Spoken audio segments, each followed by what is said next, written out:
Yeah, I know what type of time I'm on when I step in the scene, man. Had them bottles ready, had them sparkles ready. It's gonna be a good night. Last time around, it was different. Somebody tell them pay attention, nigga. Yeah, welcome back. We're finally back. We took a nice little 2-week vacation. The ASO is back. It's 2-week vacation, new season premiere, season 2, episode 1 of Another City Opinion podcast. It's your boy John. Dev is starting the season in the front, but that's my guy Dev. That's usually in the back. And my co-host Bree is in the back for this week this season's episode. We usually start off with our, opening conversations, but since we had a 2-week hiatus, there's been so much. We even did we doing a little short, but there's been a lot of stuff going on in the past 2 weeks. We get our dry weeks, so it's like hard to find a topic to talk about. But I felt like this was one of those weeks, even with the hiatus, like, damn, I gotta cap on what we could talk about because there's so much we could talk about. We'll be on here for like 10 hours talking about everything. Yeah, it's a lot. It's a lot. Unfortunately, the culture missed us. We usually here to cover it, but we wasn't. So now we're back, and it's a lot on the docket to cover. So, John, let's get right to it, baby. Shit, I like my short stuff. Just let y'all know. They did like the short. But for a good point in time, my guy Jaime Fox was, missing in action.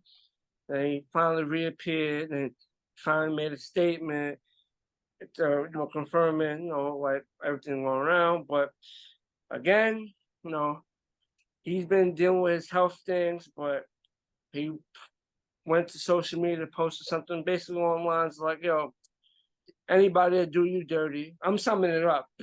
But we'll get into what he said word for word. But anybody could do you dirty because, they did Jesus dirty.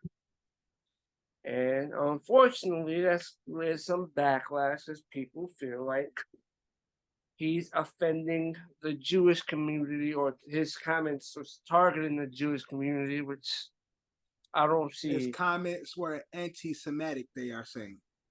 So which I don't see how, because take the race out of it, but at the end of the day, if you just know the story of Jesus, Jesus was betrayed by Judas. Judas was Jesus' man that betrayed him.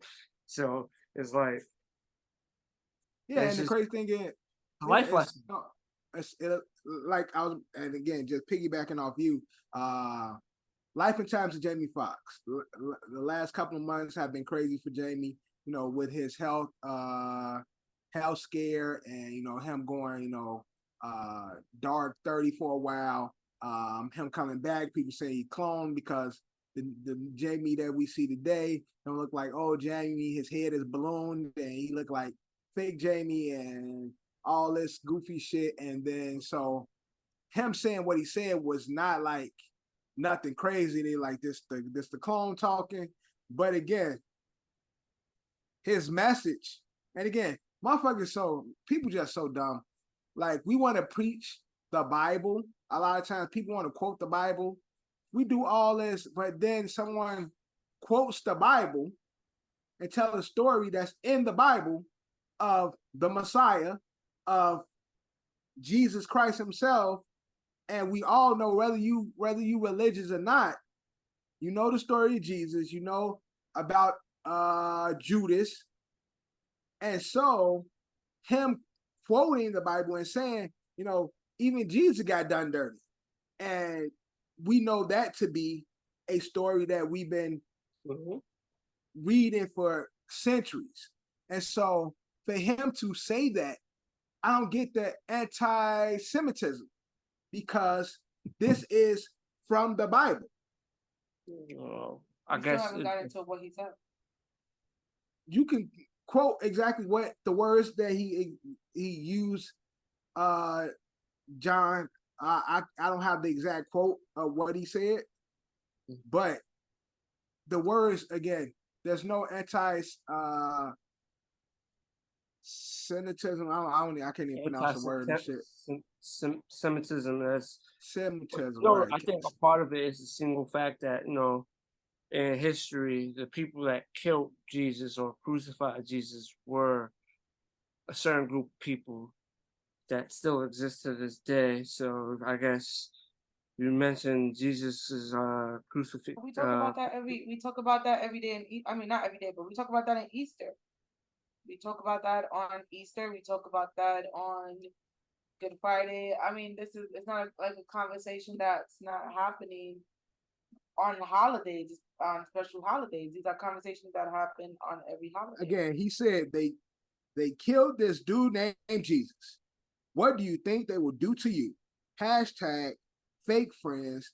Hashtag fake love. Now, like my wife said, Easter is a culmination of how Jesus was done dirty. Last Supper. One of y'all gonna betray me. Judas betrayed one of his disciples, one of his brothers, loved ones, close friends. Did the ultimate betrayal, got Jesus Christ killed. Jesus was crucified. I'm not going to go into the story. Read your fucking Bibles. But we all know the story. So him saying they killed a dude named Jesus. Jesus, who was died for our sins, the ultimate God's son, the Alpha Omega, they betrayed him. So what makes you think these fake ass people out here won't betray you? It's that simple. That's all he's saying. There's nothing more. There's nothing less. There's no anti-Semitism or anything. Not picking out anybody in particular. He's just straight shooting the facts of a story that we all know in our history. He not saying no race. He not saying nothing. He just saying Jesus Christ himself was betrayed by one of his closest friends and confidants. Fake love, fake friends. That's it. He say the Jews. He say the whites, the Hispanics. He didn't say any race. Yeah. He gave a particular story that we all know, regardless of who did it. Jesus was betrayed by one of his closest friends. What makes you think it can't happen to you? That's it. So all this anti-Semitism and shit, and then again, somebody at some point gotta die on the hill of what's right. Like, why the fuck are you apologizing? Like, it's admitting guilt when we know you ain't guilty. Yeah, I don't think he should apologize. He just should stop with like, oh, I said what I said, man. Like, yo, if y'all want an explanation, then let's fucking explore it more. But like, what am I apologizing for? He didn't say anything wrong. He quoted the Bible in layman's terms because he didn't quote the word for word, but he paraphrased a historical fact we all know. So what the fuck is he saying wrong? And why are you apologizing? I know why you apologizing, because fucking how this world works and how you get canceled and how certain people control the world and media, and how that could be career suicide if they say you doing something wrong. I know why he apologizing, but at some point, somebody got to die on that hill like, yo, I didn't do nothing wrong. Why the fuck am I apologizing? Nick Cannon did the same shit. Although I ain't the biggest fan of Nick Cannon, he ain't say nothing wrong too. But again, you niggas backtrack, adding guilt to you that you don't even deserve. yeah, man. Because you can't argue the facts. You can't be mad about the facts, the truth. You can't be mad at the truth. Spare your feelings. You're easy 2024. Spare your fucking feelings. My man usually stand on everything he said. Motherfucker punched me in the face, and I say, yo, don't trust that nigga. He punched me in the face. How can you typecast? That nigga just punched me in the face. What are you talking about? Like, it happened. Like, you can't argue the facts. You can't fight the truth. It's real. So, what makes me mad about this shit is the fact that people don't stand on this shit. Like, Jamie, I fucking love Jaime Fox. And I just wish he would be like, bro, y'all want to, let's have a conversation of anything. But I'm not fucking apologizing for something. You can read your Bible and find out your damn self. Hey, man. Shit, it is, facts and matters, the story. But like you said in previously, like, you quote the Bible, it's only offensive. Everybody loves to quote the Bible. You quote the Bible, it's only offensive when it doesn't fit particular agendas or people's what they got going on. Shit, yeah. So they don't that fit. Shit is corny. But he literally, I'm not gonna lie, for someone to receive backlash for this, it's like, shit. I think it would have been different. It's like, oh, his backlash would have been like, oh, something along the lines of like, oh, he's saying this, but he's the one out here being phony and doing people grinding. And then the crazy thing is, he apologized saying what we already fucking knew. Like, his apology was, I want to apologize to the Jewish community and everyone who was offended by my post. I know my choice of words had caused offense, and I'm sorry. That was never my intent. Duh. To clarify, I was betrayed by a fake friend, and that's what I meant with they, not anything more. I only have love in my heart for everyone. I love and support the Jewish community. My deepest apologies to anyone who was offended. Who the fuck said Jamie hate the Jews? When did Jamie say he hate the Jews? No, it's crazy. The what's the word? The fact that if you say they automatically assume you're talking about them. Like they, I thought another group of people identify. Bro, I'm about to say, I thought they belonged to somebody else. Come on, man. Look, the world got to get their shit together. Certain pronouns I thought belonged to certain groups. Yeah, I thought they went. They went to the alphabet people. On the word they, so it's like obviously Jamie wasn't talking about them. Imagine they came out like, oh, what you mean by they? Obviously, I know they knew the statement, but but even them. But again, I would see them saying it first because we know that for the most part that pronoun belongs to them, and so for them to say, what do you mean by they? They'd be like, shut up, you just want to be involved, but he ain't talking about you. But granted, that is that community's pronoun. When has the Jewish community and they as a pronoun been linked? It's just they feel like every time when we be like the powers that be, those who run stuff, they I guess it's a showing that we know when you say they, we know who you're talking about when you say they, because there's only a certain group that's really running shit. So that's why every time that is thrown around like they, it's like, oh, so you're talking about us. But so when the Nazis was fucking them up, we can't say the Nazis. Should the Nazis be upset and be like, that's anti? Would that be considered Semitic? I don't know. Like, I don't know if Semitic is something that's tied to the Jewish community. When you say anti-Semitic, it's tied to anti-Jew. Yeah. Okay, so if somebody was saying something about the Nazis doing the Jews like wrong and shit, looks could be deceiving. We see what the Nazis did to the Jews, and fucking Hitler looked like one of them. Like, what if somebody said something like that?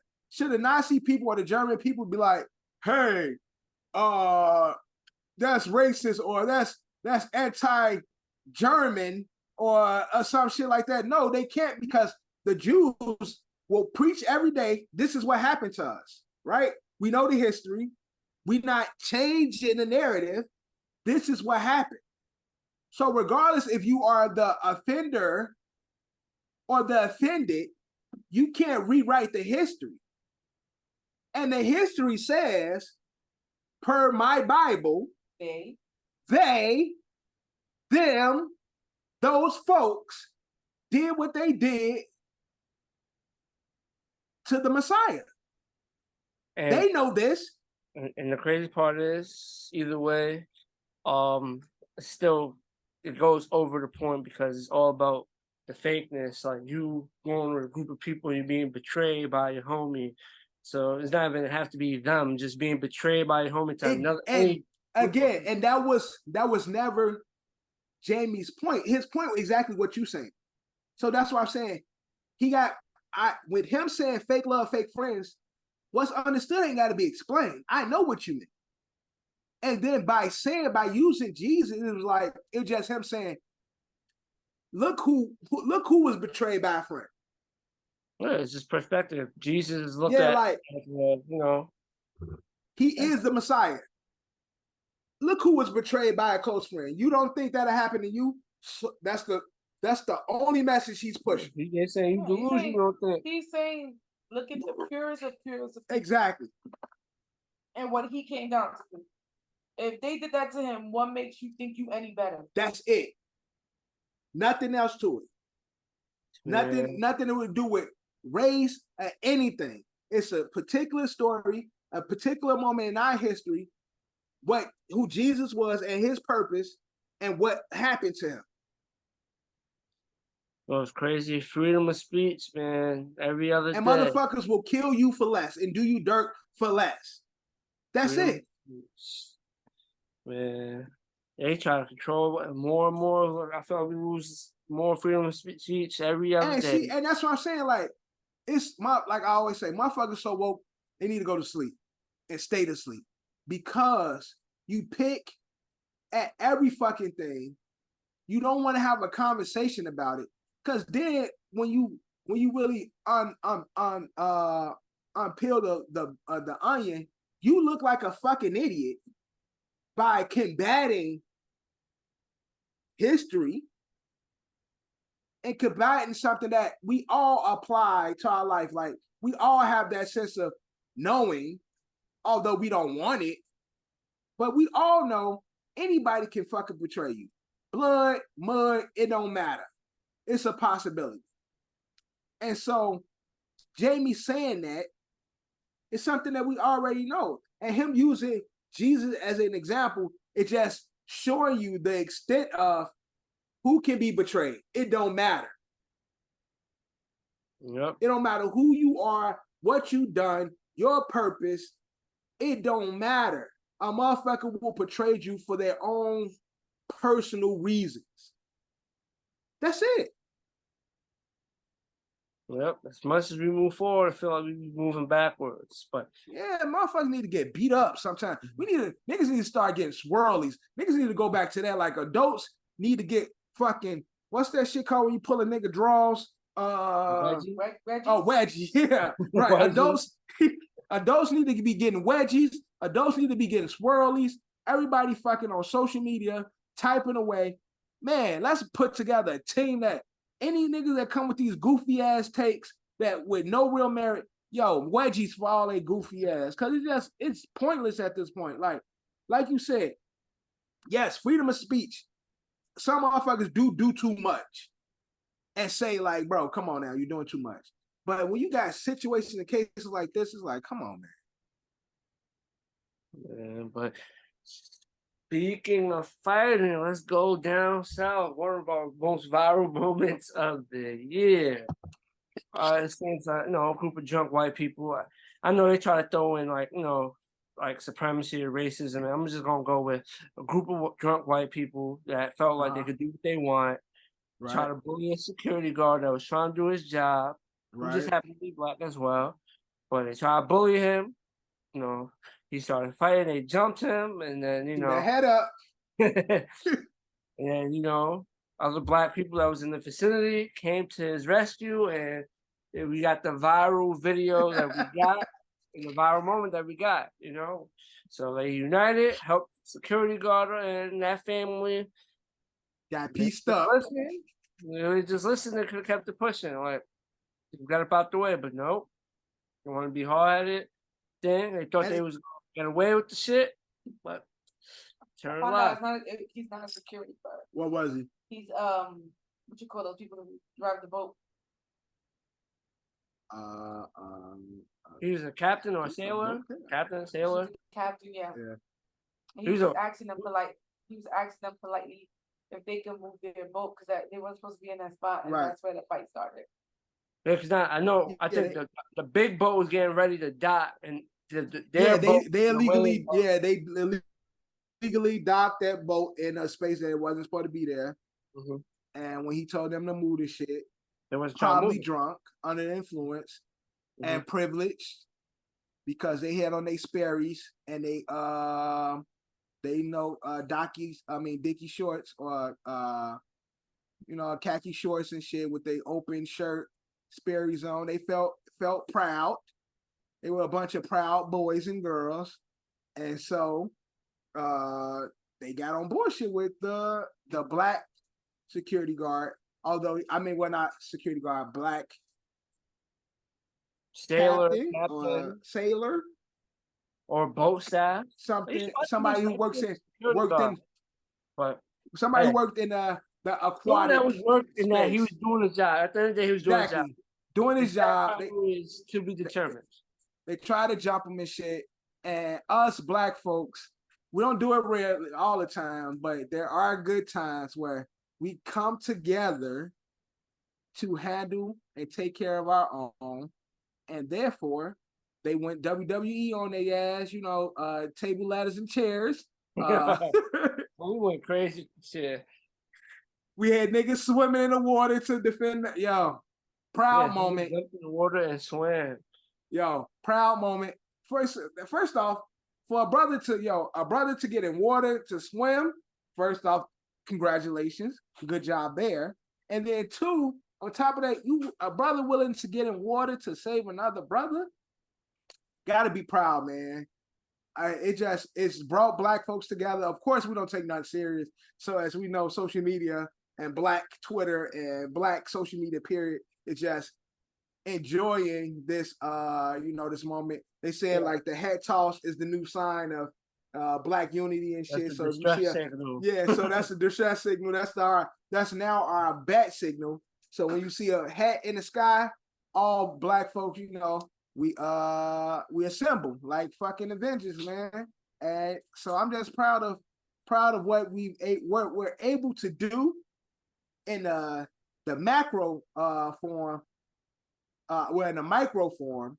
Imagine what we can do in the macro form if we come together. Let's throw not only a hat, but let's throw some degrees in the air. Let's throw some LLCs in the air. Black folks, let's unite and do our part to grow because we got the potential. We can see when it comes to hands, we can knock niggas out. Like we got the hands. Now let's put those hands together and use our minds. I'm not gonna lie, the police was definitely in the vicinity. I felt like they was trying to break it up. They wasn't trying too much, but when homie started swinging that chair, that was like, we gotta. At first they was like, it's too much going on. We ain't gonna get in it. Like we're gonna let this die out just naturally.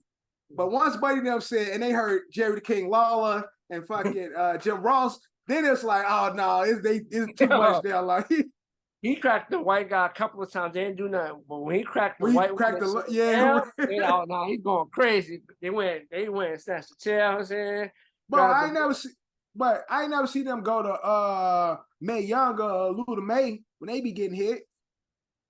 You don't ever see police come out there. Mae Young was a tough cookie, man. Mae Young was going through tables and I don't know. She was going. Mae Young was crazy. But great times. Again, do you think was it excessive of us? Hell no. To handle these white folks the way they did. Hell no. No. Worst case scenario, a couple of bruises. Thing. Nobody died. One of the white boys. His shit is like knotted up. They white. All the blood is right in their face and shit. So he like one of the white boys. His shit got just purple. You'd be alright. I stand. Should heal in a few days. You just can't expect going around. You think because you white, you can bully people. That's my problem. So to me, this is a way to show you like you just can't go around bullying people. And the crazy thing is, like, not to be stereotypical, but they the only motherfuckers who just be so proud and think they can do some shit like that to people. Like, you're illegally docked, and he ain't like fining you. He ain't trying to like confiscate your boat. But he ain't trying He ain't trying to like do anything legally that he could do. He just like, yo, y'all gotta move the boat. We got a boat coming in. Big ass boat, right? Probably out like 40 yards or some shit. Hey, y'all see that boat right there? It's coming in. Y'all gotta move y'all boat. Y'all giving the man a hard time doing his job. Not only that, he came off his boat to ask you politely. Yeah, that's what I'm He saying. could have just called the whole Right. But he got off his boat, politely asked you to move your boat, and you want to push him in. Right. Could have called. I know they got like around those areas. They probably got the naval cops and shit. The docking, the docking. So they got officers of the law that probably that would have made your ass move, and there'd been a lot more consequences that came with that. He telling y'all, bro, this boat coming in, y'all got to move out the way. Y'all lick your courage, like straight. And then again, it started with one guy, and then you see this other fucking white boy just running to fight. They ain't even trying to break it up. They ain't trying to like but I think escalate the situation. All those white people was together. Like they was all together. No, I know that, but I'm saying is he was getting into it with one. The other ones that ran up, and they could have came in. They came in straight on bullshit. Mm-hmm. Came in straight swinging. Yep, and then the rest is history. So now this is it's definitely history, a proud day, and American history, Black American history. Shit, every February, we're gonna be discussing this, I'm sure, inside the elementary schools around Black America. Man, but crazy footage, dope thing to see, and it was something that was very, very avoidable, but But I'm happy it happened. Wakanda forever. That was a chair. Now we see Black people don't take shit serious. Well, they now you can see on Instagram. Yeah, on Instagram you can see what type of folding chair you are. Yeah. I did it. I saw a nigga he was doing a workout. He was like, you gotta be prepared and shit. The nigga was doing One had the chair on his belt, like connected to his belt like it was a weapon. I'm done. I want you to know I did check what type of folding chair that was. Because we just gotta know out here just in case. But it is what it is. Now we're getting some big news. The sentencing. It's been pushed back. We've been talking about this shit for 5 years. It's been 5. It's been a few years. I'm exaggerating it, but no, I'm just saying. Johnny he got found guilty. When he got found guilty, I felt like he got found guilty in 2023. He got found guilty. It's like the beginning of this year, I think. I think in the beginning of this year, he did get found guilty because the trial dragged along to the end of this year. But he got found guilty, and today he was hit with the sentence. Tory Lanez was sentenced to 10 years in prison for the shooting of Megan Thee Stallion. Fair sentencing, extreme. What's your thoughts on the sentencing? I thought this whole thing was excessive. So we've been talking again. This shit been going on since quarantine. So almost 5 fucking years. And so with the whole lies and I was trying to protect him and all the bullshit on both sides. There's been a lot of bullshit on both sides. Not only his, on her side as well. The whole fucking thing is excessive. They should have just thrown this shit out and let these Negroes go their way and shit. But what she said? She said, I haven't gotten any peace since the day of the shooting. Man, why is she over exaggerating? Bro, nobody even thinking about this shit until they bring it up. Like that shit really is like water under the bridge. Nobody's really thinking about that shit. That shit was cool during quarantine because everybody was in the house and being fucking nosy and didn't have a life. So everybody was tuned into all the bullshit happening on social media. Now that the world's open, Nobody gives a fuck about Tory Lanez or Meg Thee Stallion and what's going on with their whole debacle. So that's why this whole situation has been excessive a long time ago. So for him to get 10 years continues to, again, to me, to be excessive, because we shouldn't even be talking about this shit no more. This shit should be done and gone. They should be both living their life, pursuing their careers, and that just be what it is. Of course, Tory, we protect black women, and all that good shit. But his career wouldn't be the same anyway because of this situation. I think if he was to be found not guilty, I think it would be a little different. I think if he was found not guilty, I think. No, I didn't say. See, that's what I said. I didn't say not guilty. I said if the shit was thrown out in a sense of a mistrial of some sort, the way he's viewed in media ain't gonna change. I think his career would have been damaged too. She's signed with Rock. So that's she's signed with Jay-Z, and we've seen Jay-Z how he's treat Chris Brown even after all these years. So imagine Tory. That's what I'm saying. His career after this shit was gonna be what it's gonna be. So whatever damage they were trying to do, it was already done. Yeah. He's trying to make records after that shit. He's had albums, and Tory is a decent artist and shit, but motherfuckers ain't checking for him. Unfortunately, because of his image now. Yeah, there's gonna be people that fuck with him, of course, because he got people that fuck with him the long way, just like Meg got people fuck with her the long way. And so people still gonna fuck with you, and the people the relationships you built, you still gonna have them for the most part if the motherfuckers is really solid. But it's been too much changing of stories and narratives and shit for me to believe either one of them motherfuckers. And so that's why I say, mistrial, leave this shit alone. Y'all go y'all's way. Meg is going to continue to be a superstar. And Tory Lanez, his career is going to be what it's going to be. Meg really hasn't had a moment. Yeah, I'm just saying, like, in the sense of. No, I'm just saying she hasn't had a moment, and so she's blaming not having a moment. But see, I don't think that's contributes to because of that situation. That's what she's saying. If her records ain't hitting, it just ain't hitting. That's what she's saying online. It hasn't been hitting because of this. Bitch, you've been weak. But she hasn't really dropped since this whole thing going on. She's had records. She's dropped songs. Yeah. What? They just. I don't know because I don't listen to her, nigga. No, she ain't dropped nothing, bro. She's had records. They don't. I swear, the last record I remember from Meg, and it was probably slightly before the one was WAP. Nah, she had other shit after that. She had other shit. All I remember is WAP. That's it. She had Pressurelicious with Future, and last year, shit was weak. She had that Plan B. Shit was weak. Oh yeah, she did. I never heard of it. Exactly, because it wasn't good.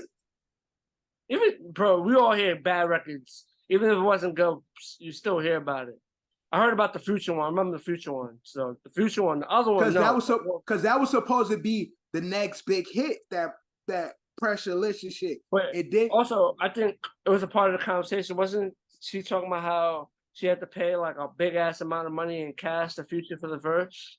Was it her or it was another female artist? I think it was Meg. That's why I think I remember that because she talked about you had to pay like $250,000 plus in cash for the verse, some shit like that. That's why I remember that. Yeah, it ain't good. And then she had that. Whose song is that? Hands on the knees and then hands on the knees and then that's I think that predates the Tory shooting. That's 2001. That dropped in 2001. Yeah, the Tory thing happened in 2020. It happened when we was on lockdown. Because that's when she was on quarantine radio. That's when they were all kicking it. That was quarantine. That shit came out 2 years ago. We still quarantined. No, bro. It wasn't. I was working in 2021. I was working at this job in 2021. Early 2021. Early 2021, we were still in quarantine. Again, that shit happened. That shit was a big record. After that, she tried to drop other shit during that whole debacle, and the shit just wasn't hitting. Her shit just hadn't been hitting. Like nobody's, it just ain't hitting. It's okay. She dropped an album in 2022. Well, Bro, she's put out music. WAP was just the last big hit. no, you're right. Well, that shit was pretty big too. July 2020 is when the shooting took place. That's what, but we telling you, it happened in 2020. She had that shit after that was a decent record that people was fucking with, but nothing else has really hit because I've always said she rap like an old nigga. I've never liked Meg as a rapper. Mediocre. And I don't think the Tory, unless she's saying like, oh, she's depressed because of this whole shit. The records, but she still continue to put out music. They just not hitting, unfortunately. Well, she had two crazy situations. She got the situation with Tory, obviously, and then she got the situation with her label that she still like can't really, Then they pay off that baseball player? Yeah, I don't think so. She's still dealing with that. Oh, I thought she had got from under that. Carl, yeah, him. But again, she was putting out records, hit records, while she was dealing with that shit. Are you saying that the stress of everything in her life is what making her make mediocre records? No, it probably played a role. She's dealing with a whole lot, but maybe her moment went and passed. What my ultimate point is, how she's perceived hasn't changed. So if Meg make a smash, it's gonna blow. Tory make a smash, it ain't going nowhere because of how he's perceived in the world now. That's my whole thing. So they can go their separate ways now because the damage on his image has been done. Versus, if anything, Meg is bigger than she's ever been because she has the machine behind her, but she ain't put out the records to take advantage of the machine. So Meg gonna be good as long as Meg keep doing her thing. Tory, on the other hand, has to work past his image, rewrite himself. And that's hard for a lot of motherfuckers to get past. That's true. But either way, he's about to sit for at least 5 years in prison. Yeah, he's not gonna do the whole 10. I don't think he does the whole 10. No, he ain't gonna do the whole 10. Yo, make some records in there and shit, bro. He gonna do it in America, or they sending him back to Canada? That's a whole other thing that's gonna hang over. Because I know they were trying to deport him and shit too. But damn. Tough luck, nigga. The trials and tribulation of the rich and the famous. Trials and tribulations of the rich and famous. He be all right. Yeah. I think it'd be all right, but let's move on. Wayne Brady has came out as pansexual. I didn't understand this. Which pans the one where they just attracted to everybody. They love you. Love who you love. Everyone. Right? I shouldn't say everyone. But this nigga said everyone. I don't know if it's just everyone. It's everything. Can't be out here slipping. Everyone, not everything. Everyone. It's pansexual. I thought it was everything, but okay, pansexual, everyone. But the nigga said, Wayne Brady say, I love all people equally, and now that includes myself.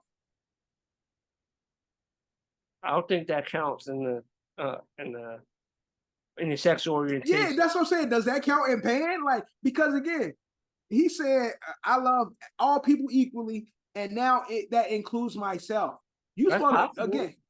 So being pan is being so that would make us all pansexual because we all love ourselves. He didn't love himself prior. I don't think so. That's why he's saying that he does. So that's what I'm saying is I don't understand it because it's like I love myself now, so that makes me pansexual. No, I don't think so. I don't think that has words. I'm just saying that's based on the small verbiage that we got from him. That's me trying to understand, like, bro, you love yourself. Okay. Does that make you pansexual? Pansexuality is a I sexual. I love everyone equally, and that now includes myself. I don't think so, because in this it says pansexuality. Pansexuality is a sexual, romantic, or emotional attraction towards people of all genders or regardless of their sex or gender identity. Pansexual people might refer to themselves as gender blind, asserting that gender and sex are not determining factors in their romantic or sexual attraction to others. It doesn't say anything about self-love. Yes. I don't think I'm gonna Google see what. But that's what he. But that's what he said.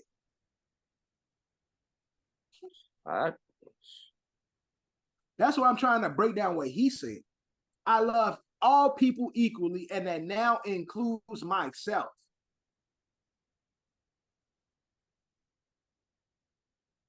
So, what are you trying to say, my guy?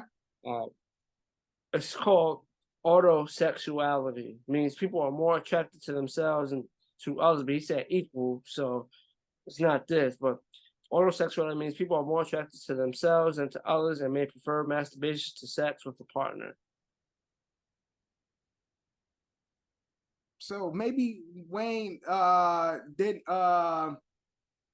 properly but even no, he says equally. That one says you prefer yourself love more than everybody else, but Wayne said he loves himself equally. Like maybe he's just trying to.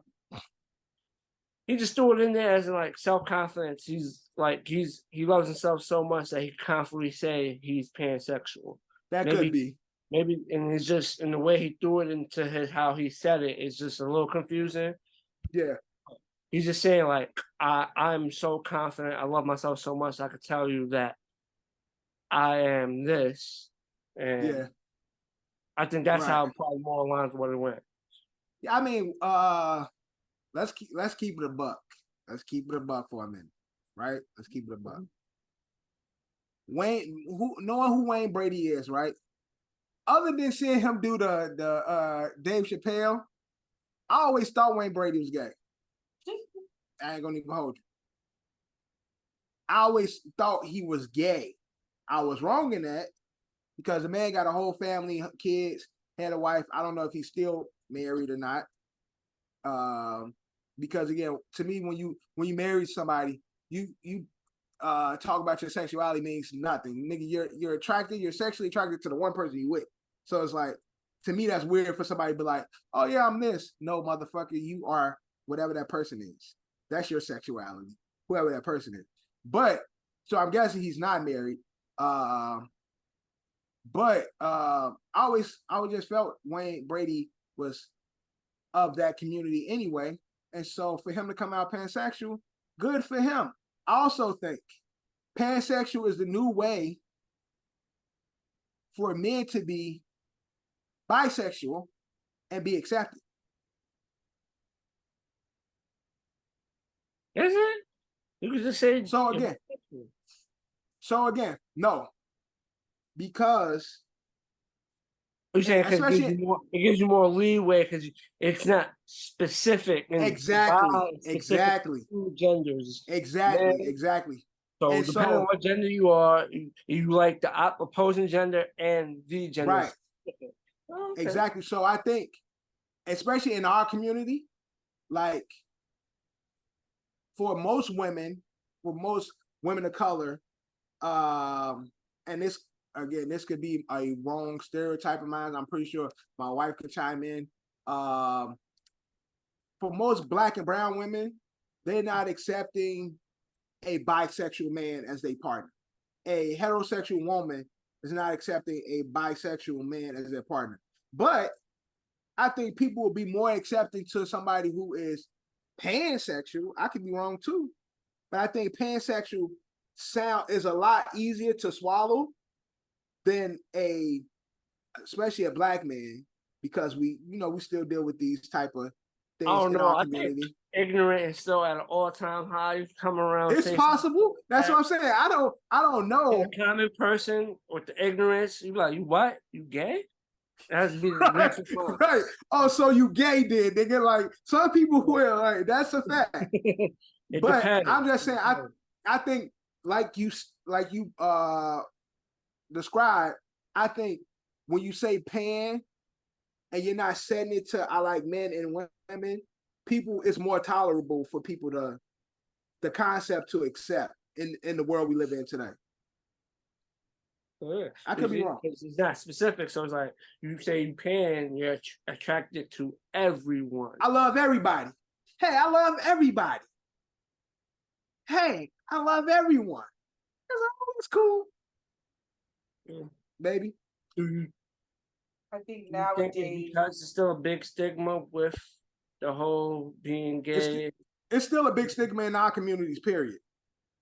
So you think because it's still, if just coming up gay, it's still a big ass. That's what I'm saying. I think it's different avenues. It's easier for people. Yeah, I think that's why I specifically spoke about our community, especially when it comes to Black and brown men. It's still taboo for Black and brown men to be anything other than heterosexual. And so for a man to say, I'm pan, to me, I think it sounds more tolerable for people. Because I hear pan, I just say, oh, you're a motherfucking freak. That's what I hear. Yo, that's freaky. You're just a nasty motherfucker. It's all right. You're just a freak. But, I think nowadays women are a little bit more acceptant of bisexual or pansexual men than they were when we were younger. Now it's like, okay, if he likes men, that doesn't bother me. If he likes both, it doesn't bother me. I don't like the stigma of you coming out now that it's a thing. Yeah. I mean, but at the same token, you coming out now because it's a thing. You coming out because it's more acceptable. So it's like, you build up the courage, and you see, like you said, it seems to be more tolerable. It seems to be more accepted. So what better time to come out than now, because the world has accepted these ideologies of different sexualities more than when we were growing up, more than 20 years ago. No, definitely. But I still feel like even with the different things that came out, different world changes, and a more accepting society, there's still a group of people that feel or refuse to just claim a certain thing, because as much as there's been progress with it, there's still a lot of it's still a stigma in certain communities. Yeah, I honestly, I just think, especially, and I can only speak about our community, I know it's still a stigma, although yes, it's probably is gotten better, but I don't feel better, but I still think people still I feel like I just feel like if you hetero, male, female, for a lot of people, it's hard for them to accept their partner being anything else but that. Because to me, it's like, if we're together, and I keep saying the same thing, if we're together, your sexuality isn't nothing but the person you with. That's your sexuality. Well, so, should be. It should be.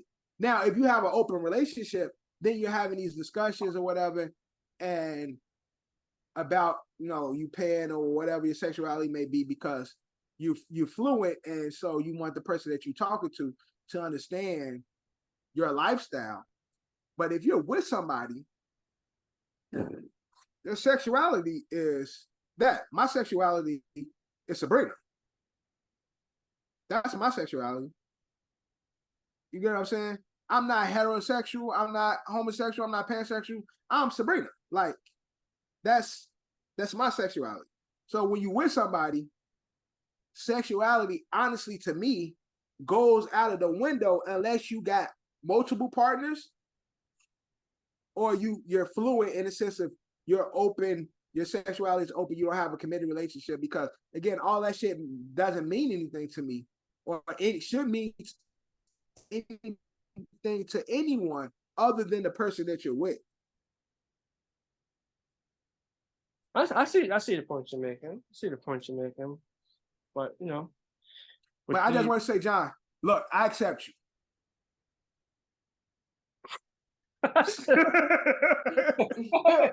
I accept you and I love you. That's all I meant to say. So if you want to, if look, and Wayne Brady could be the guy that opens the door for us. So John.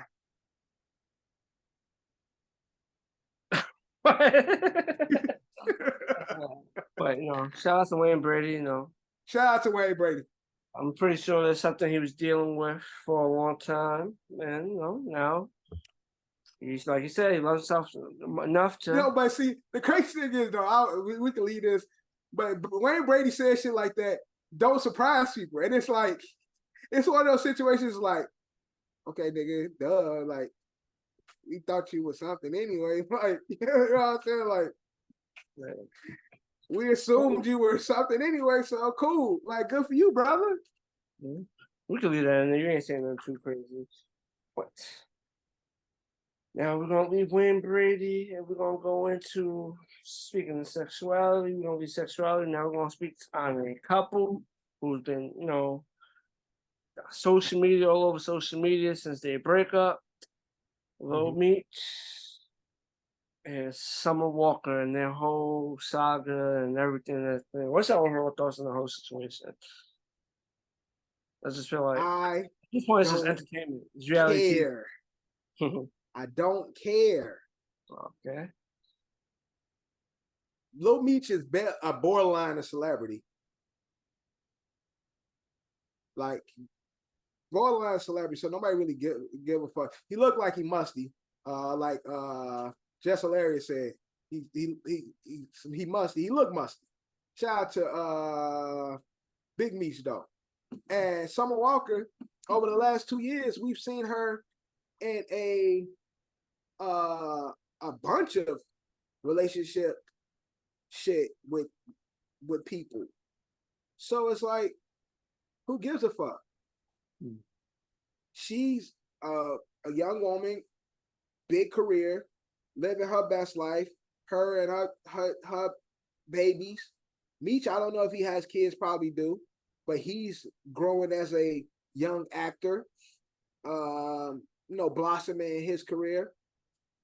Like we put too much on these non-married people doing non-married shit. Like he out in the clubs in the streets, she out in the clubs in the streets, although she claimed to be antisocial and shit, but we see her online dancing, leg up, coochie up, fake booty cheeks, looking crazy.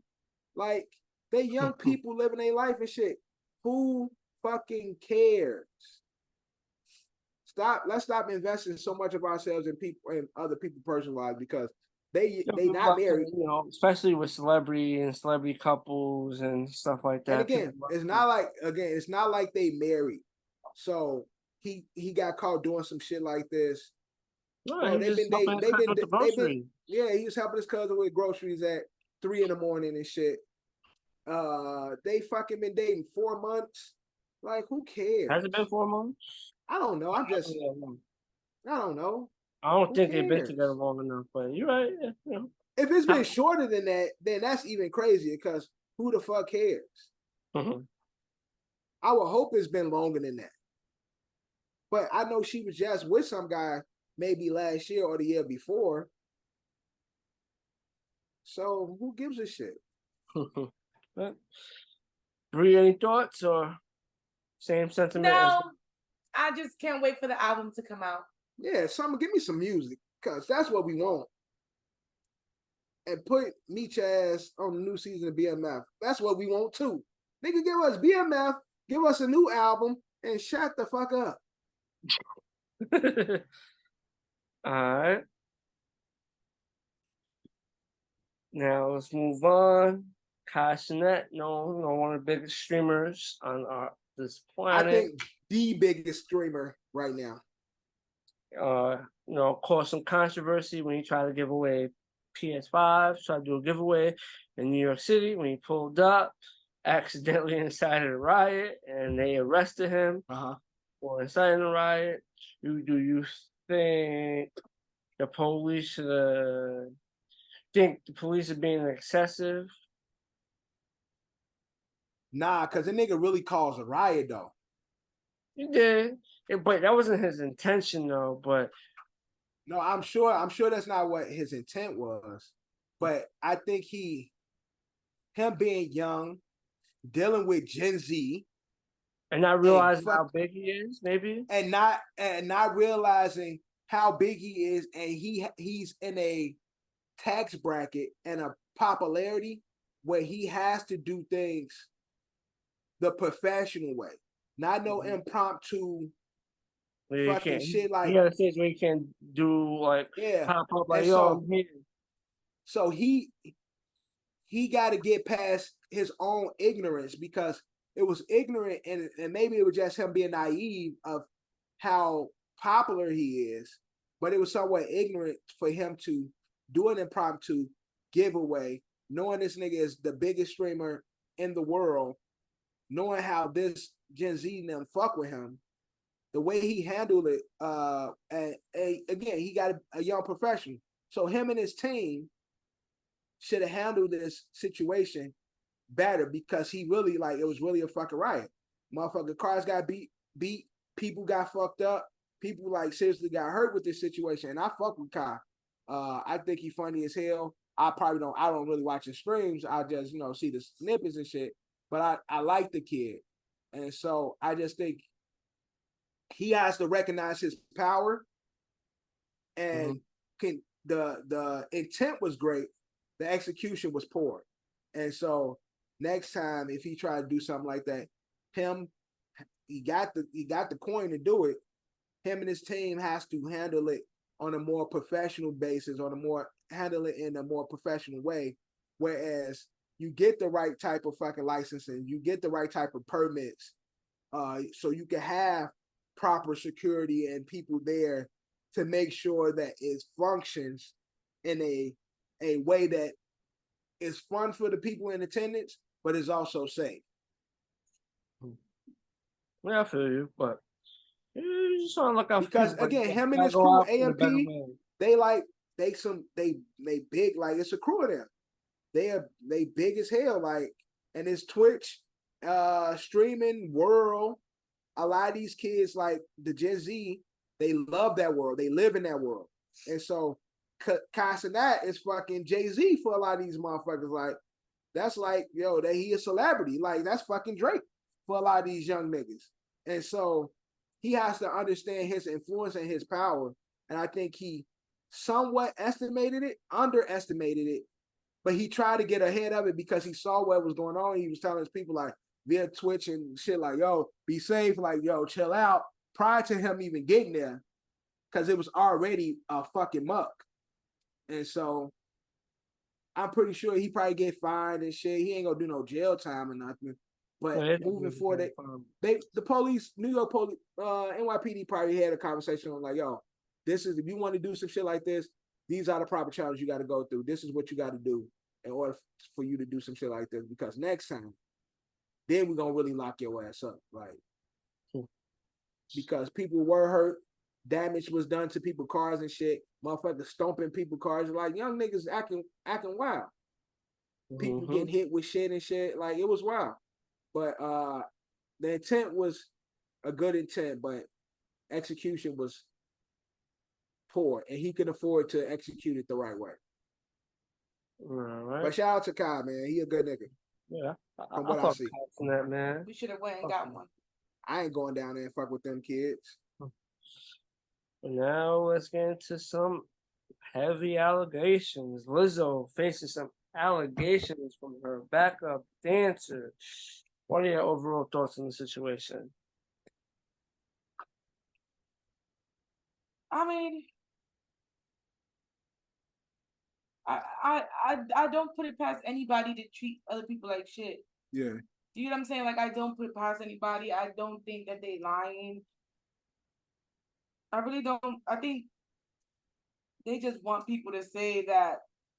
I don't think they coming out now just because they want to take money from her.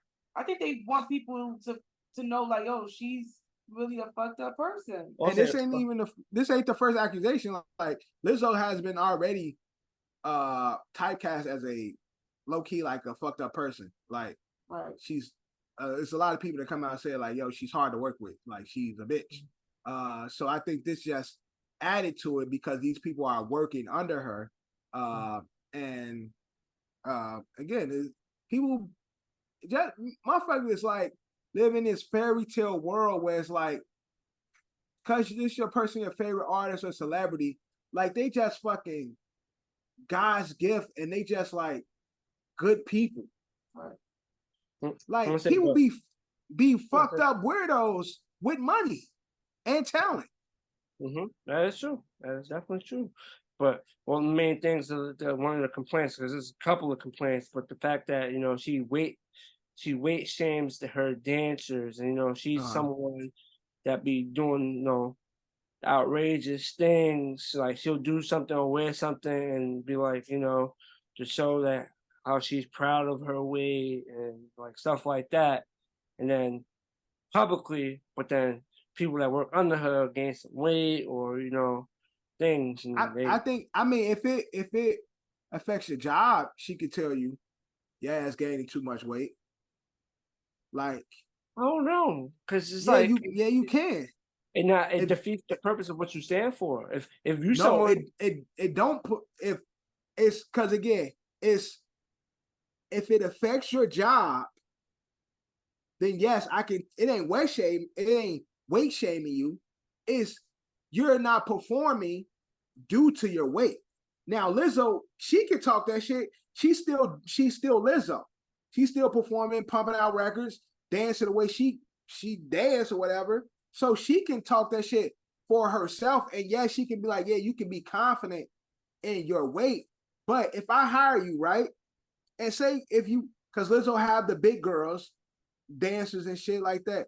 But if you get to a point where it's like it's affecting your job or your ability to do your job, then I could say, hey, your ass is too fat to do your job. Get it together.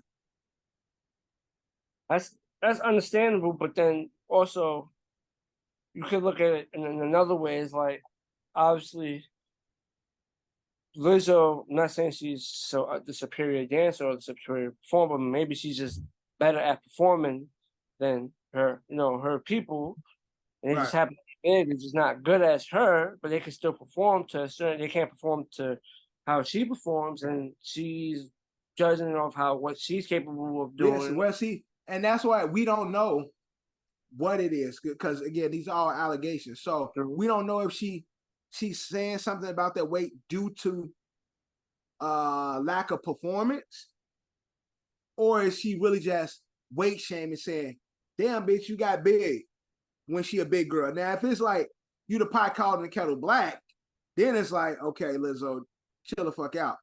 But if they're underperforming due to the weight, then I think she would be, whether she being a big girl or not, if it affects the quality of work, then I think she's within her right to say something. Mm-hmm. But all of that, we don't know for sure. So that's what I'm saying. So allegations. Yeah, so that's what I'm saying. Like, because a person can say she weight shaming, but then they're not telling the whole story. Like, well, since you gained weight, you've been missing your cues. You've been fucking up your sex. And so her and her team said, hey, it seems as though since you gained weight, you've been unable to perform certain tasks of your duty.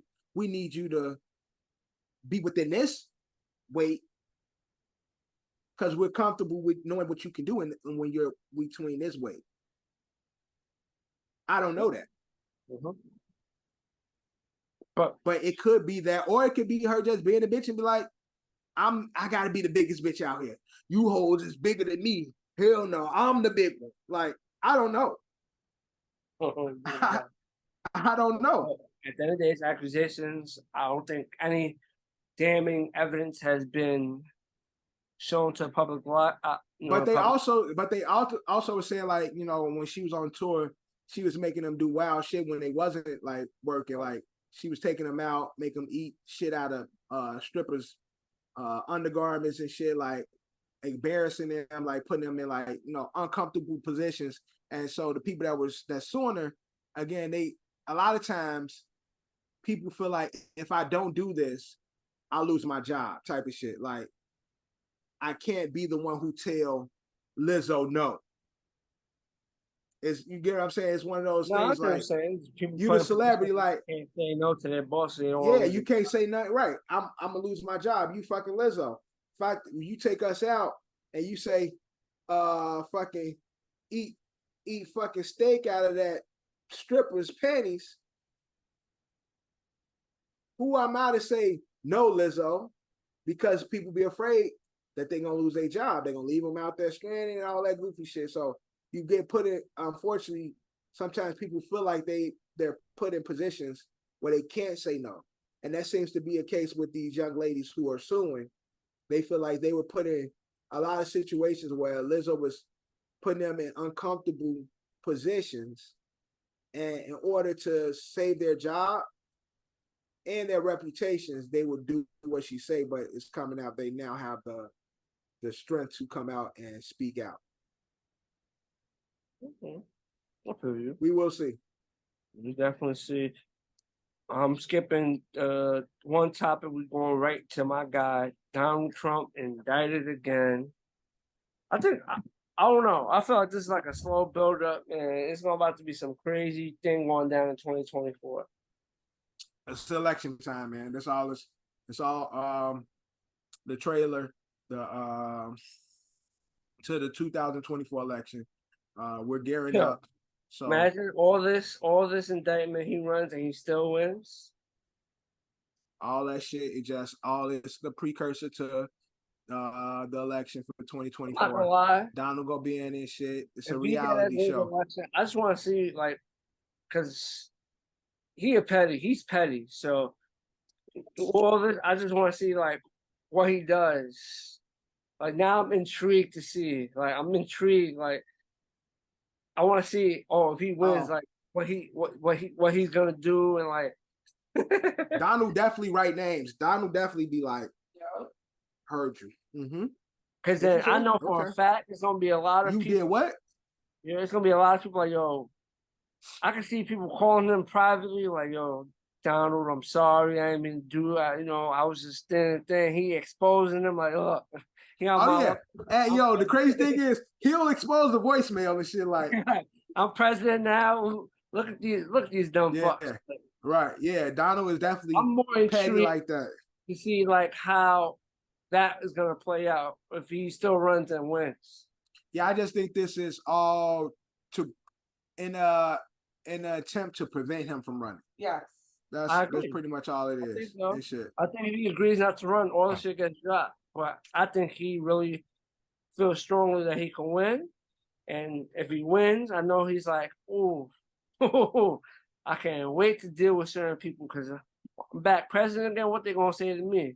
And I think once you found guilty of certain things, it makes you ineligible to run for president also. Yeah. So I just think this is a means to keep him out of office. Mm-hmm. I agree though. That's pretty much what it is. But because again, at this point with Sleepy Joe, anything is possible. And definitely people looking like, for the most part, like, what were we thinking? So if Trump is able to run again, motherfuckers is like, it wasn't that bad. Yeah, it's gonna be if he runs and he's like he turns out to be like the main opposition to Biden's campaign, it's gonna be Gonna be a tight race. I don't know about tight. It's not gonna You think it'll be a landslide? I think on the second go around is gonna be a landslide. That's how that's possible. How this campaign, I mean this Yeah. I mean, this group of people has been doing office. I think a lot of people is frustrated. A lot of people feel lied to. Typical Democrat shit. But right. I feel like more people's like, yo, I just want him out at this point. Even though I know nobody wants him, but it's gonna create because at the end of the day, no other Democrat can run. So it's gonna be Biden versus it's Biden versus the field. So I think people that voted for Biden or was on the bubble the first time after these couple of years is gonna be like, again, a lot of people again.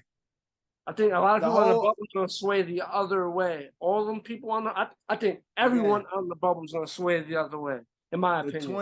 The 2020 election was the whole big thing everybody said was the lesser of two evils. We've seen both now. Yeah, they both got their runs in. they got their runs in. Now it's which one is the lesser of the two evils? And I think a lot of people will say, this other guy wasn't that bad. No, it's crazy. We still in war. I'm not saying we're in war, but we've been funding a whole war, the whole Ukraine-Russia war. There was no war. There was a COVID thing in the middle of the shit, but other than that,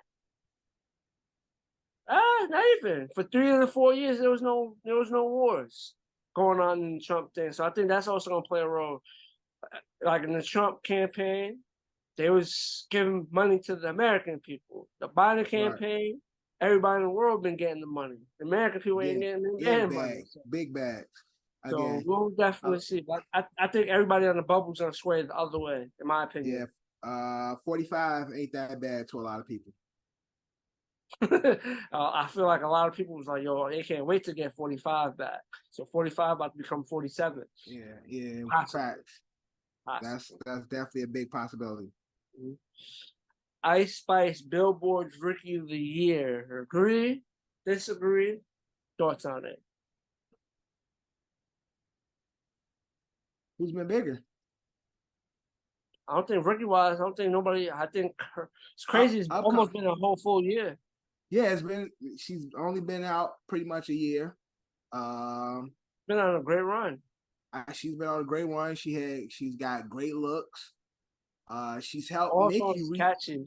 She helped Nicki resurge her career. And then again, she has all these quotables.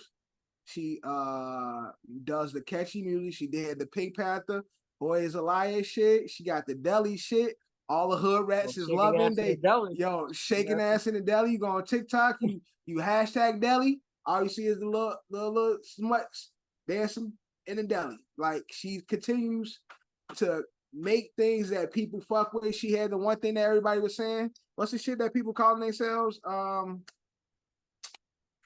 a something. I'm a smush or something. I'm a munch. Right, munch. Oh, that was the first song. Right, but everybody was calling themselves munches and shit. Like, yo, her appeal and her influence in hip hop, yo, she's really the it girl of the generation. Like, I think she's balancing well. Like, obviously she's growing and becoming like a regional level, but she's still close to like everything. Like, cause it was just like she was just like an everyday person before. Yeah, but she still has that block energy, like everyday girl. And she makes it sound good. Yeah, and she makes that. She looks like and feels like a regular New York City young girl, and she does popular and she does commercial. She has a good balance. Great team. Her being signed with Nicki, shout out to Nicki. You know, putting the battery in and shit, getting a few looks as well. So I don't see nobody really fucking with in regards to rookie of the year.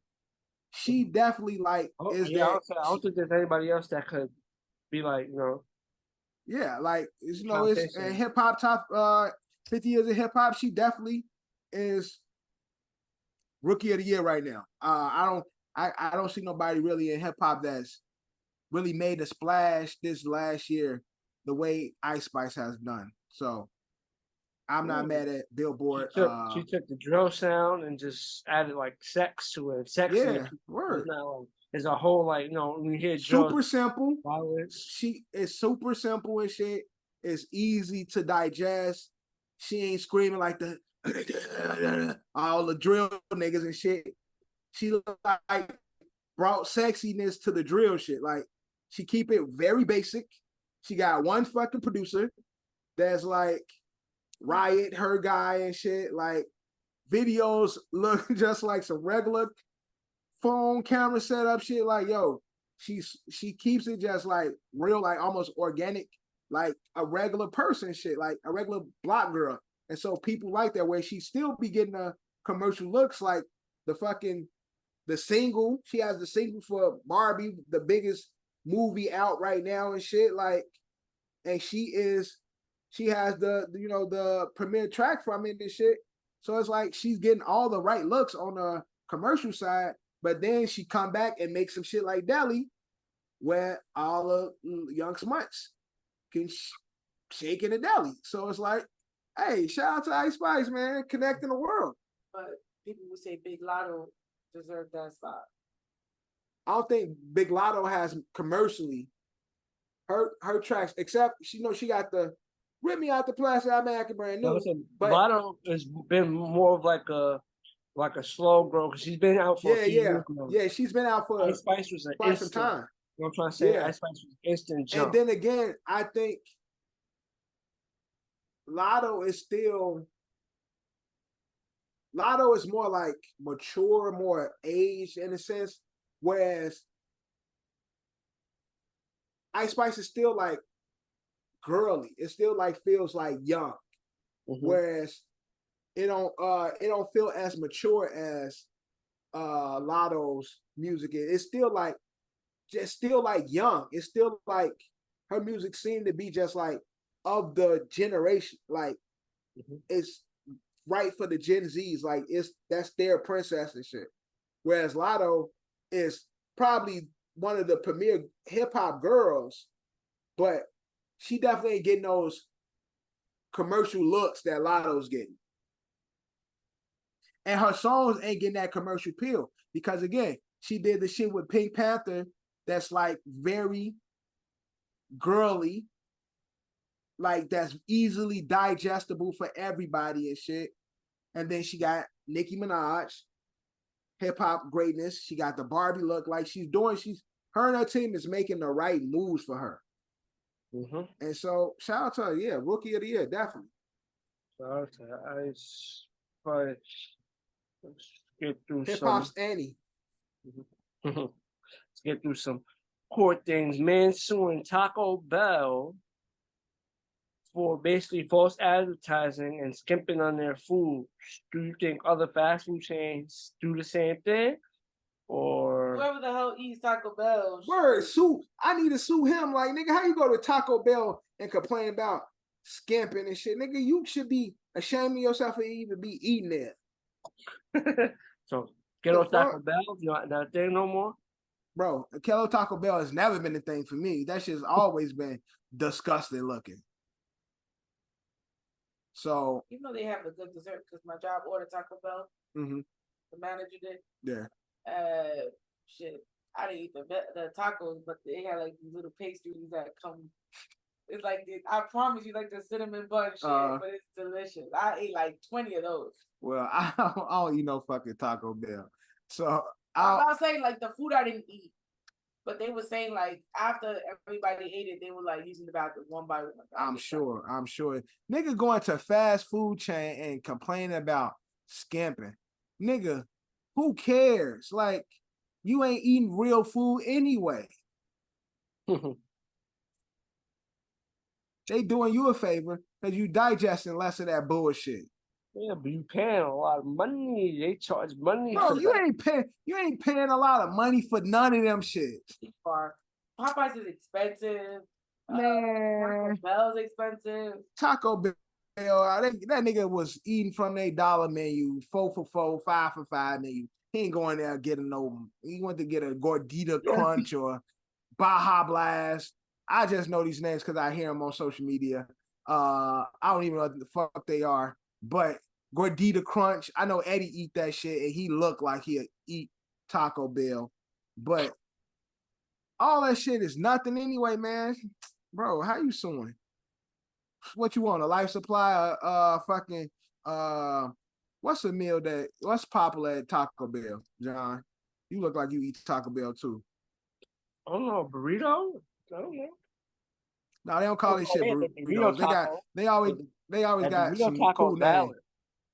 Talk about a Dorito taco is valid. Yeah, the Doco Loco or whatever shit called Dorito Loco. I mean, all that shit disgusting. Go work out, bro, and change your eating habits. How about that? You know, we Taco Bell on DJ Envy facing accusations of fraud. He's being sued for fraud. He said he's been sued for fraud, and now he's also claiming that it's happened to him. So I guess it's just he returned the favor. Well, maybe maybe he wasn't really frauded, and he got caught up too. That happens. Yeah, it happens. I mean, I could just see DJ Envy doing fraud. He light skinned, so I can see him doing that too. John, I can see you doing it too because you light skinned. That's crazy. Light skinned niggas be up to no good, bro. Y'all just be on bullshit. Man. Colorism. Y'all be on bullshit, man. Everybody be on bullshit, man. Everybody. And let me see your arms, John. Oh yeah, you got a scammer arm. You got too much hair on your arms. You a scammer for real.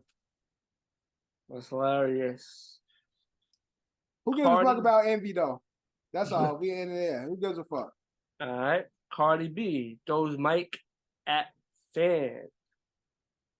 What's your thoughts on the situation? The only problem I have with this situation is that I watched the whole video, not the part that the lady threw the water. She was asking to throw people on her cooter. Right. She was asking. So why is it when the lady does it, now you want to throw a mic at her? No mics is heavy as hell. She was asking people to throw water on her coochie. Right. And the girl threw it at her face. And she threw the mic at her. Hit the wrong person. I would sue her. To be honest, I would sue CardiB. Then hit the right person and shit. And then she was like, bitch, I said throw it on my coochie. Not my face.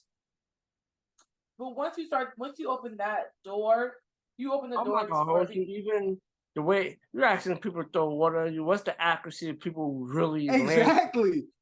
So, motherfucker, you was expecting them to be Peyton Manning out there, like instantly just diving into your coochie? You're gonna take the water cup and make it a water gun and just. Yeah. And again, they're beneath you, so they throwing up.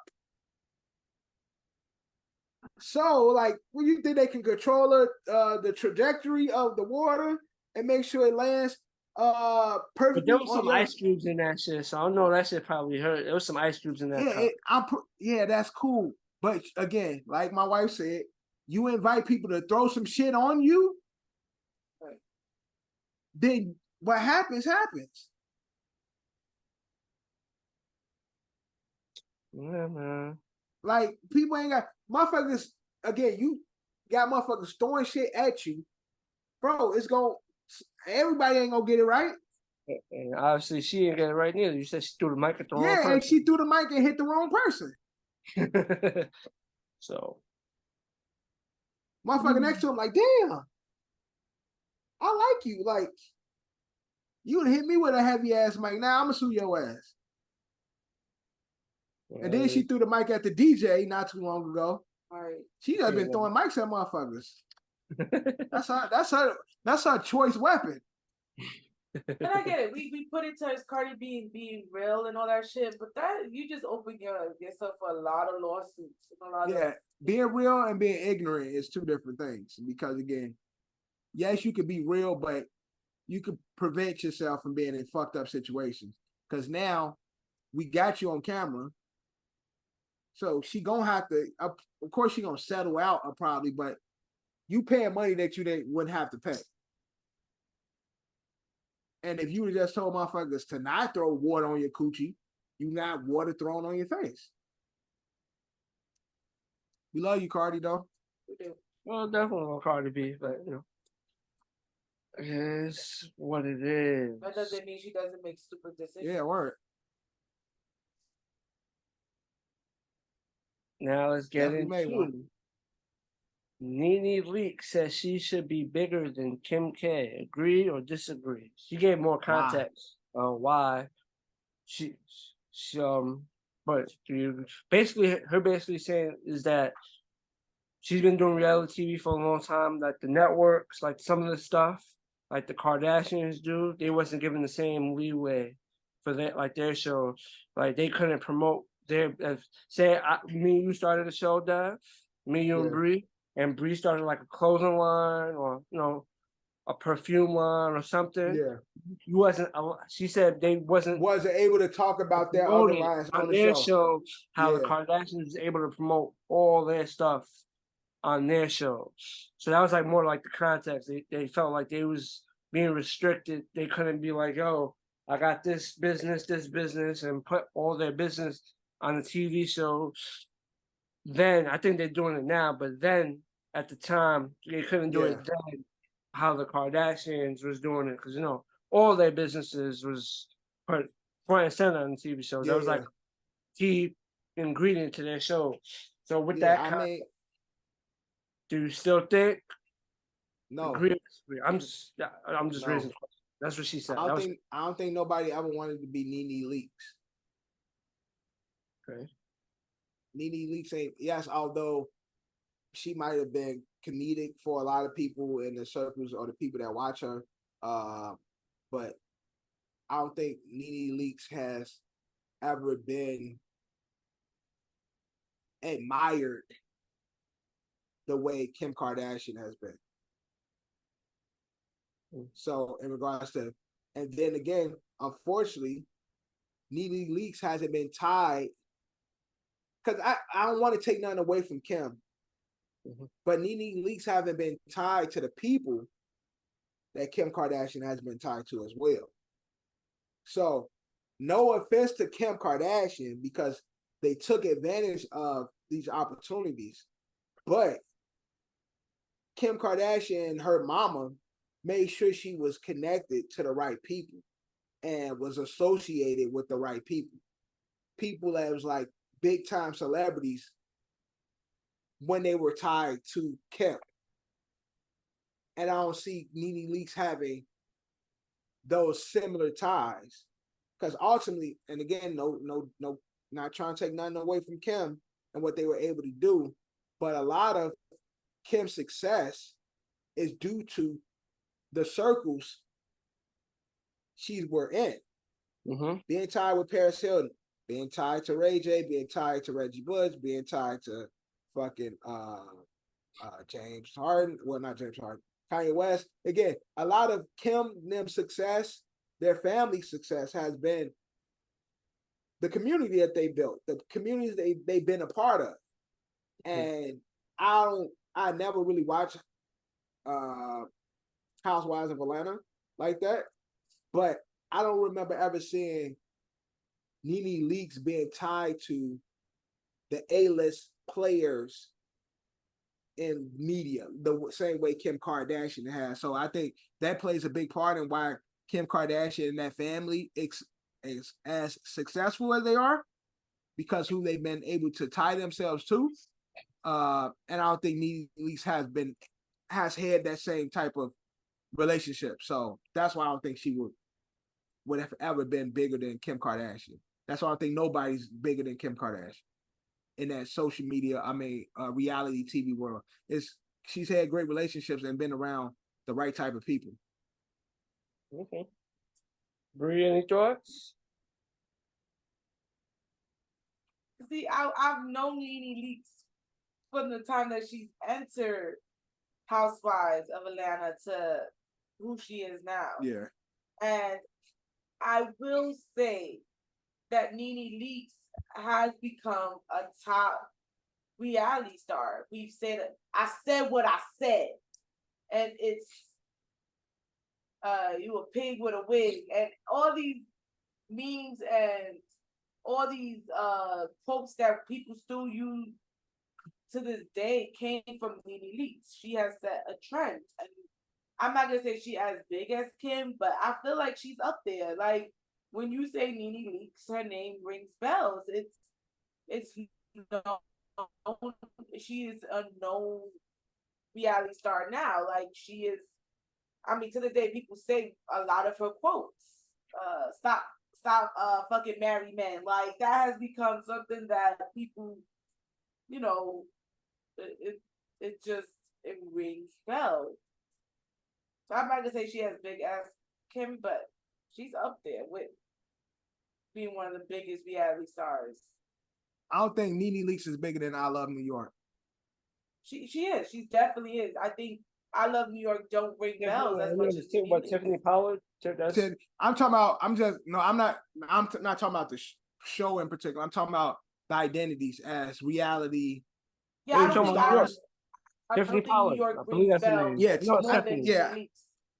Yeah, I think if we want to rank like reality superstars, I think New York would be higher on that on their list. So, baby, because I'm not sure about any of this. I'm just saying Nene Leakes again is one of those people. Her name rings bells. She said some quotable moments. She's had quotable moments where to this day people still say her shit and they know it comes from Nene Leakes because she. I think I Love New York was a part of a show similar to the style of reality TV nowadays, not the dating shows. I think New York I already think New York is, but I think if she was a part of a show such with similar setup with watching people live their lives and that type of thing, New York, though I think is still a bigger reality superstar, I think if she would did something like that, she would have been like out of this fucking world. I think what we forget is Nene Leakes made Housewives of Atlanta, and she made it one of the most watched housewives. She set the bar. Yeah, and but so she made that show by herself, really. Yeah, but you have Housewives of Atlanta. It's not Nene Leakes. It is. It has many different personalities. Although she was one of the pioneers of it, but like you got Kim Kardashian shit. You can't have the Kardashians without having the Kardashians. But Housewives of Atlanta, because Nene has left, the ratings have gone down. And that's why she said what she said, because if you look at the ratings of Housewives of Atlanta, it's not as high as when she was there. Yeah. That's why she said she made the show. And even Cohen has said, like, who that? That's the guy who does the reunions, and he's the one who built the Housewives and stuff. Yeah. Even he said Nene Leakes, when she was on a Housewives of Atlanta, was the most watched show because of her. Right. He said it.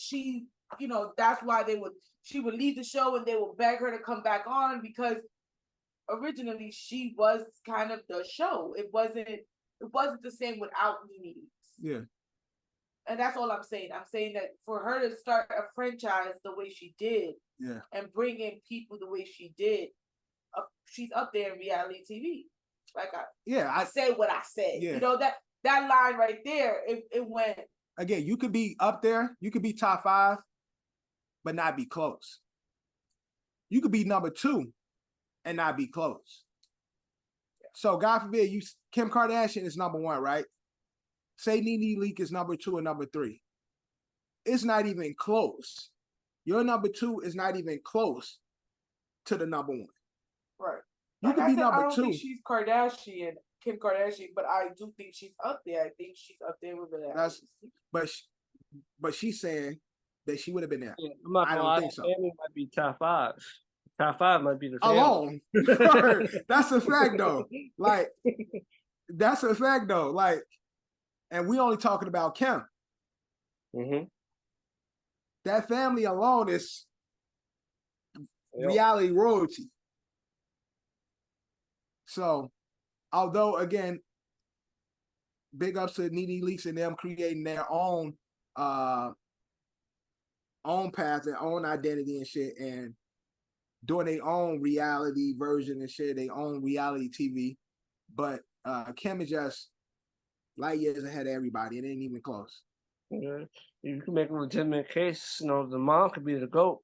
Kim's mom could be the GOAT, right? She has a legitimate She's case. probably the greatest manager ever. She's the orchestrator, even though, like, star-wise, Kim K is the box office, the star, but Chris is the orchestrator. She done put all that shit together. She, I put my niggas on. My niggas put their niggas on.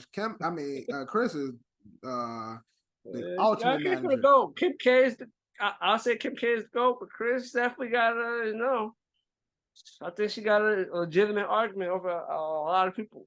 She be on the show too, so maybe not. They don't come to see her as well, but she's not orchestrated all of that. Don't shit happen. Don't shit happen without her. That's a fact. Without her approval, her moves, don't shit ever happen. But again, Nene Leakes, big up to her because she is a sister. I support my Black queens, but again, just comparing apples and oranges is different over there. Obviously, one's just bigger star. Yeah, it's different over there. All right, now let's get into some sad news. Just recently, Angus Cloud, star of Euphoria, Fesco, as many knew him on Euphoria, passed away. So unfortunate. I don't know, man. That's just tough, man. I just wish the show would have came out and it would have like a proper. I'm just speaking as a fan because condolences to loved ones and everyone that rocked with him and his family. But just speaking as a fan, I just really wish they didn't do that whole year thing with the show because unfortunately, we're never gonna get that finished story from Euphoria. Yeah, see, now I'm definitely not gonna watch it now. Gotta watch it because it's gonna be in honor of him whenever they do come out. Because now I always saw him on social media and stuff like that. Seemed like a cool dude and shit. Reminds me of Post Malone a bit. But like I feel like I'll watch and then enjoy his character. Oh yeah, you definitely. And then now I can't continue with the character. It's like, you get what I'm saying? Like I grow attached to the character. Like I like that fucking character. Yeah. And then because he ultimately he was the character that, and this is why I say it's hard to believe that Zendaya wasn't a crackhead and he wasn't a drug dealer. Because ultimately that's what he was. He was a drug dealer, but he wasn't a badass drug dealer. Yeah. He was just a smart businessman, if that makes sense. And so he was just a good-hearted individual that just had to make money. Just a hustle. Right. Yeah. And so you ultimately fall in love with the character because he looks at Zendaya like a little sister and he wants her to get off drugs, but he's ultimately selling these drugs, so he sells it.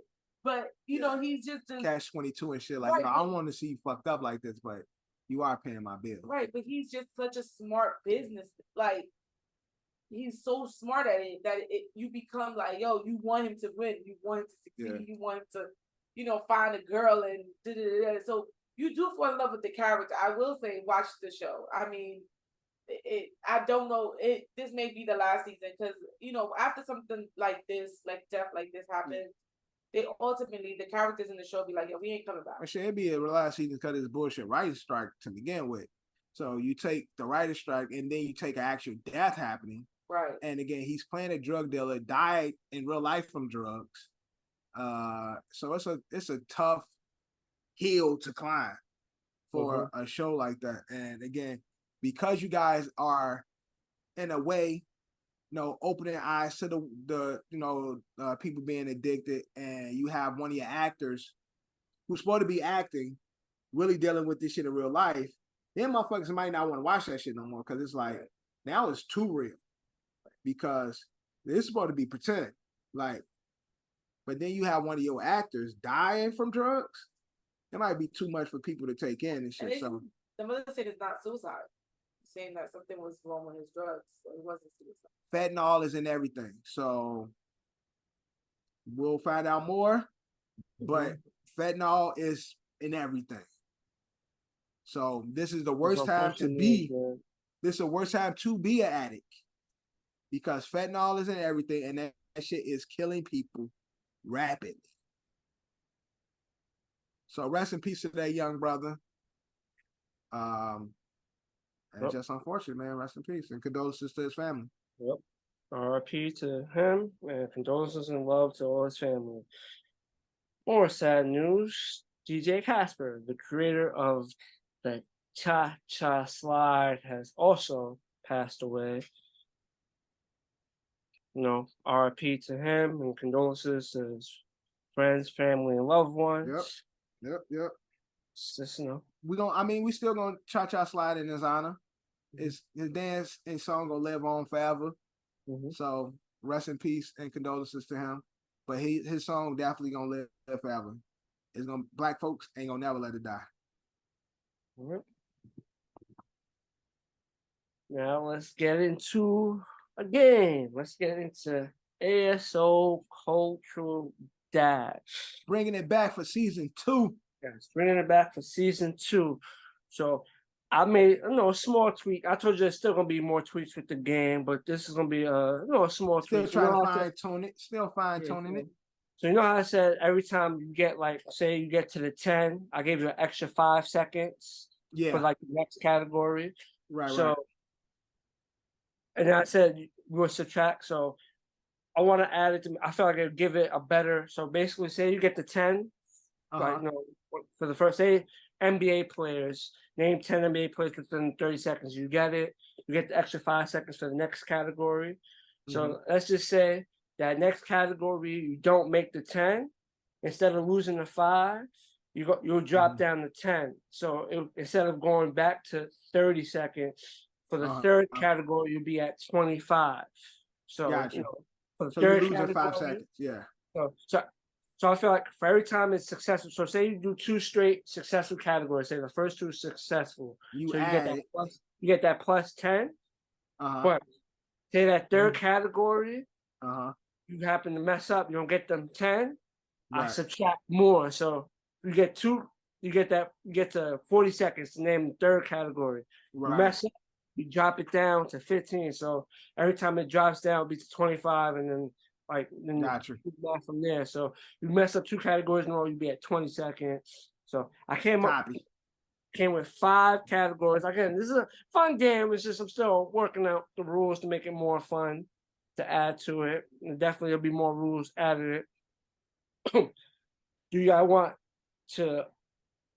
want me to just give you the category and go, or y'all want me to tell you the 5 category, and then y'all pick which one you want to start with and go?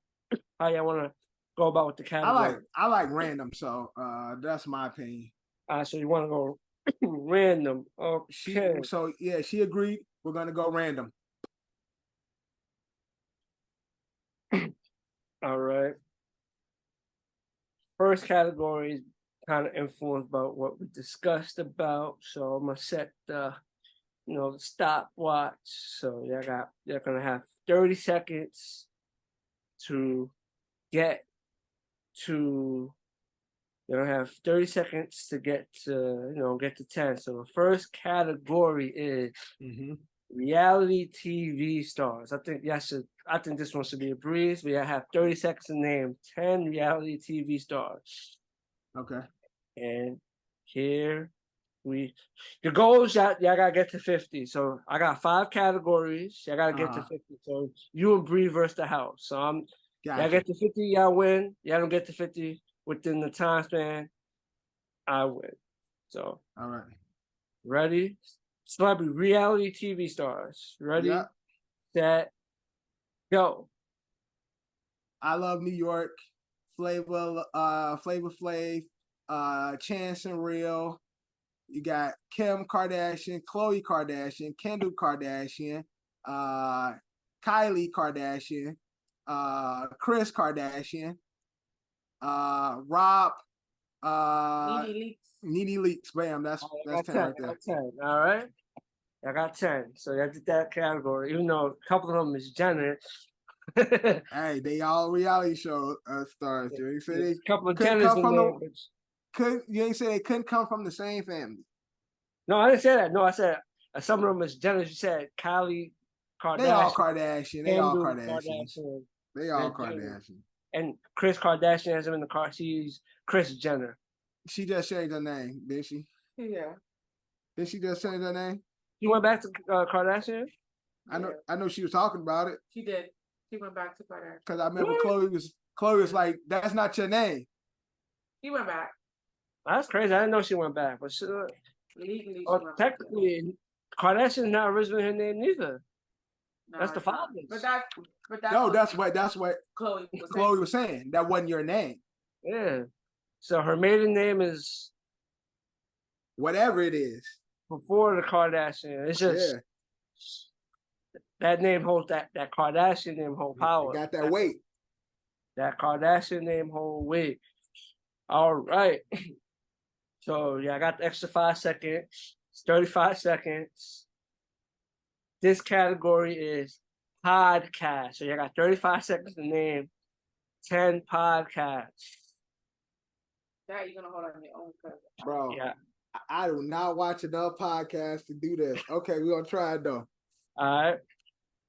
Ready, set, and go.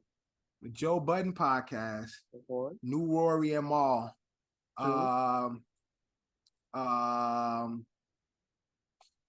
Brilliant Idiots. 3. $1 Million Worth of Game. 4. Joe Rogan podcast. 5.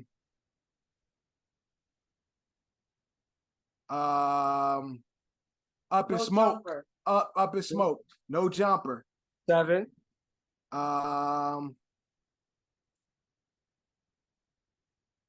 Call Me White Girl. Time is up.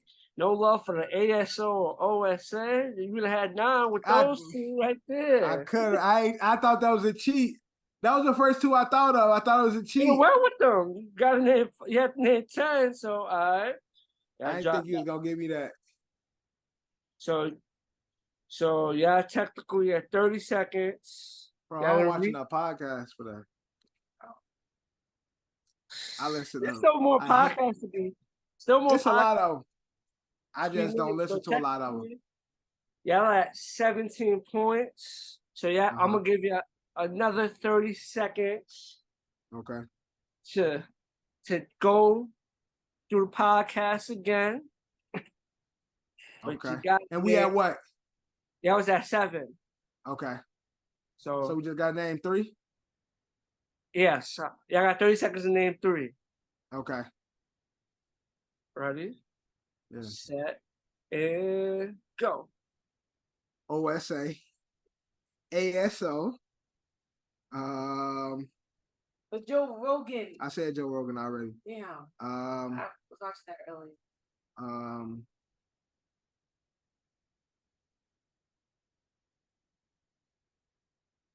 You can name one. There's sports ones. The self-love fix. The self-love fix. That's yeah, that's with that girl from Wild 'N Out. Oh, you said it before the title. Say the name again of the podcast. What's it? I know you talking about. I know the ratchet girl. And her friend got the podcast. Right. Self-love, something like that. So she said it. So I'm gonna give you that credit. So there. What's her name? What is her name? That's talking about B. Simone. B. Simone, yeah, B. Simone. B. Simone. All right, so you had 30 back to 35 seconds. Now this category is 2000 R&B albums. I got to name 10 2000 R&B albums from the 2000s. That's not bad. That's not bad. So 35 seconds. Can I name 10 2000s R&B albums? Ready, set. Wait, songs or albums? Albums. What the fuck? Said albums. Yeah, gotta make it a little, can't be too easy now.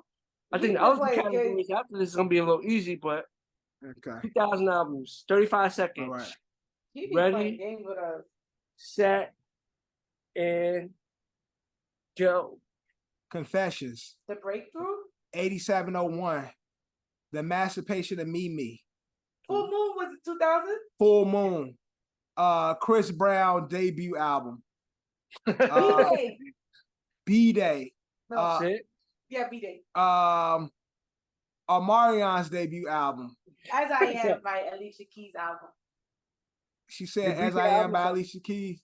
And Jagged Little Thrill. Oh, J.E. Heartbreak. J.E. Heartbreak. so that's 10. That's 10. Or That's that's 10. 9. Yeah. That's 10. I was making sure because it's just all right. You said Jagged Little Thrill and J.E. Heartbreak. Was that That's 2000? Yeah. Okay.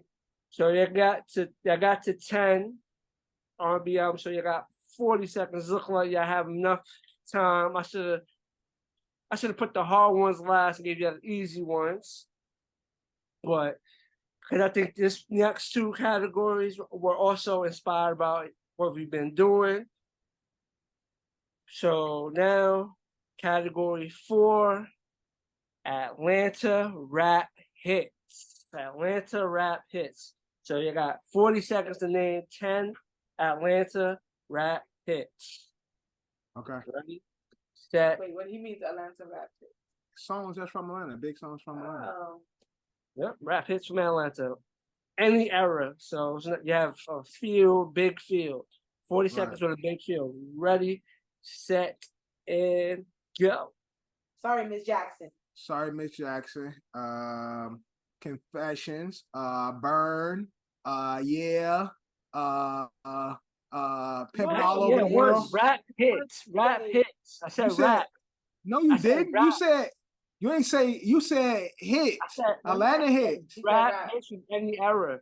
Oh, I didn't hear the rap hits. We'll restart it. I said rap hits from any era. I thought you said hits. Okay. When you said I started naming the other hits, I'm like, rap Okay. hit. Okay. So you had one.